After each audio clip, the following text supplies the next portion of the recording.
मेरे भाई, आपको पता होगा चाइना में एससीओ समिट हुआ और उसमें हमारे प्रधानमंत्री नरेंद्र मोदी जी भी पहुंचे। साथ साथ रसिया के राष्ट्रपति भी पहुंचे, व्लादिमीर पुतिन, चाइना वाले सी जिनपिंग। इसमें एक चीज देखा गया कि रसिया के राष्ट्रपति और हमारे प्रधानमंत्री जी दूसरे दिन मीन्स की दूसरे दिन जो है ना, वे दोनों एक साथ एक कार में बैठ करके पहुंचे। अब इससे काफी सख्त संदेश देना था अमेरिका जैसे देशों को कि भाई आप कितना भी हल्ला कर लो, लेकिन हम मीन्स रसिया और भारत दोनों साथ हैं। और आपको हमने कई एक वीडियो में बताया है कि रसिया 1971 से भारत का साथ निभाते आ रहा है। उस समय रसिया का नाम यूएसएसआर हुआ करता था, जो बाद में 15 टुकड़ों में टूट गया था। तो आज हम इस वीडियो के माध्यम से बेसिकली इसका क्या मैसेज है वह हम आप तक पहुंचाएंगे। देखिए, एससीओ शिखर सम्मेलन कार में हमारे प्रधानमंत्री मोदी जी और पुतिन जो कि रसिया के राष्ट्रपति है ने की सीक्रेट टॉक। मोदी, पुतिन और जिनपिंग एक साथ मिले, सुर मेरा तुम्हारा तो सुर बने हमारा। अब देखिए, पावर पल्स लिमोजिन कार में बैठे पीएम मोदी और Putin, basically triple power. Modi ji यहाँ हैं, पुतिन यहाँ है और जिनपिंग यहाँ है। और आप एक वीडियो देखेंगे कि जो पाकिस्तान के पीएम हैं वे बेचारे ताकते रह गए और मोदी जी और रसिया वाले दोनों लोग आगे बढ़ गए। बहुत बड़ी बेइज्जती हुई है पाकिस्तान की मेरे भाई, है ना।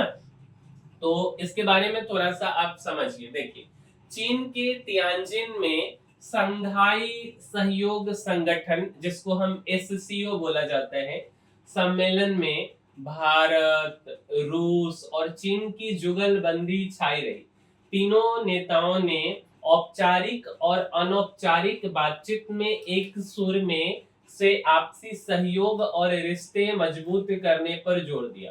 प्रधानमंत्री नरेंद्र मोदी और रूसी राष्ट्रपति व्लादिमीर पुतिन के बीच द्विपक्षीय वार्ता हुई। इससे पहले वेन्यू पर पहुंचने के लिए मीन्स जगह पर पहुंचने के लिए रूसी राष्ट्रपति पुतिन अपनी लिमोजिन कार लेकर होटल पहुंचे, जहां पीएम मोदी ठहरे हुए थे। सूत्रों के अनुसार पुतिन ने कार में बैठकर लगभग 10 मिनट तक मोदी का इंतजार किया। क्रेमलिन के प्रवक्ता दिमित्री पेस्कोव का कहना है कि दोनों नेताओं ने लगभग 45 मिनट तक कार में सीक्रेट टॉक की। पीएम मोदी ने भी अपने सोशल मीडिया अकाउंट पर पुतिन के साथ कार में अपनी फोटो शेयर की है। भारत पर 50% ट्रंप टैरिफ के बीच एससीओ की बैठक में पीएम मोदी ने कहा, भारत और रूस हमेशा कंधे से कंधा मिलाकर साथ रहे हैं। उन्होंने दोहराया कि पूरी दुनिया की मानवता के खातिर यूक्रेन युद्ध का शांतिपूर्ण हल अब हो जाना चाहिए। पुतिन ने यूक्रेन युद्ध की समाप्ति के लिए भारत की ओर से किए जा रहे प्रयासों की प्रशंसा की। उन्होंने कहा, भारत ने सदैव शांति प्रयासों का समर्थन किया है, हम भी शांति चाहते हैं। पीएम मोदी ने पुतिन को दिसंबर में भारत आने का न्योता देते हुए कहा कि 140 करोड़ भारतीय पुतिन के स्वागत को उत्सुक हैं। इस बीच रूसी डायरेक्ट इन्वेस्टमेंट फंड के सीईओ किरिल दिमित्रेव ने बड़ा ऐलान किया है। उन्होंने कहा है, जल्द ही रूस की ओर से भारत में बड़ा निवेश किया जाएगा। दोनों देशों के बीच चर्चा कर इसे फाइनल किया जाएगा।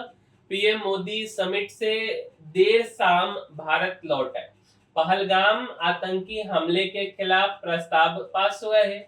मोदी की दो टूक है कि आतंकवाद पर दोहरा रवैया हम कतई बर्दाश्त नहीं कर सकते।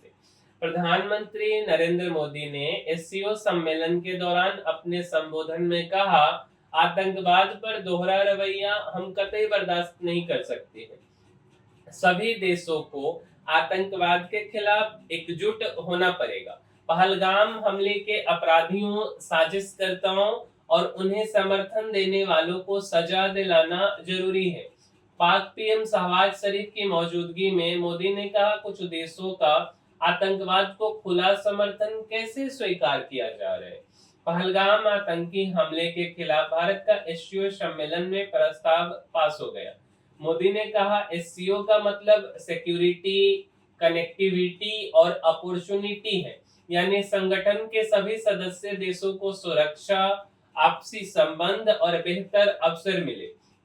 अब एससीओ डेवलपमेंट बैंक, चीन के राष्ट्रपति जिनपिंग ने एससीओ के सदस्य देशों से संगठन के लिए डेवलपमेंट बैंक की स्थापना की प्रक्रिया तेज करने का आग्रह किया। जिनपिंग ने 100 छोटे जन कल्याण प्रोजेक्ट्स के लिए 2338 करोड़ रुपए की मदद का ऐलान किया। उन्होंने एससीओ इंटर बैंक कंसोर्टियम को 3 साल में 10,835 करोड़ रुपए का लोन देने की घोषणा भी की।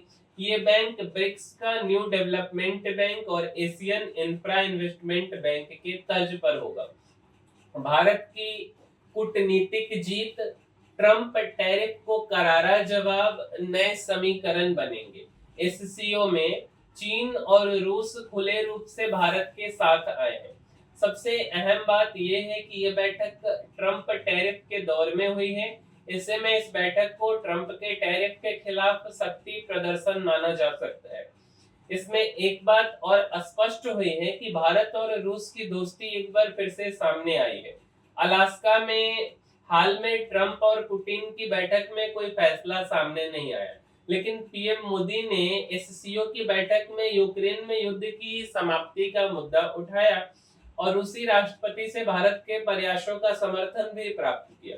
इस बैठक के बाद नए समीकरण बनेंगे। अमेरिका का क्वाड अपनी प्रासंगिकता खो रहा है।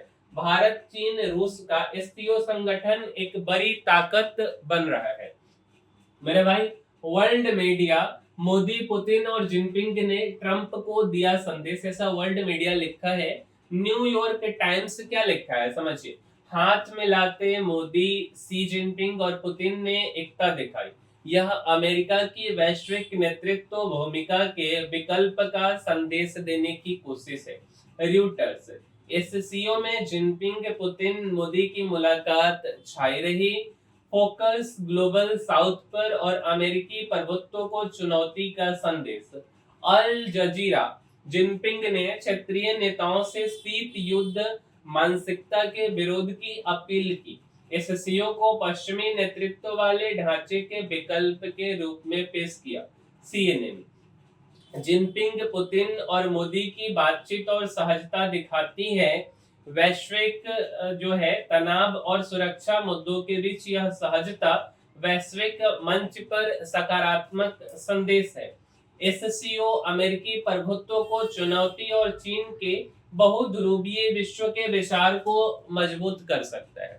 उम्मीद करते हैं आपको हमारा यह वीडियो पसंद आया होगा, और वीडियो अच्छा लगा है तो एक लाइक जरूर कीजिए, इस वीडियो को शेयर कीजिए और चैनल को सब्सक्राइब कीजिए। मिलेंगे हम किसी अगले वीडियो में। इस वीडियो में इतना ही, तब तक के लिए धन्यवाद।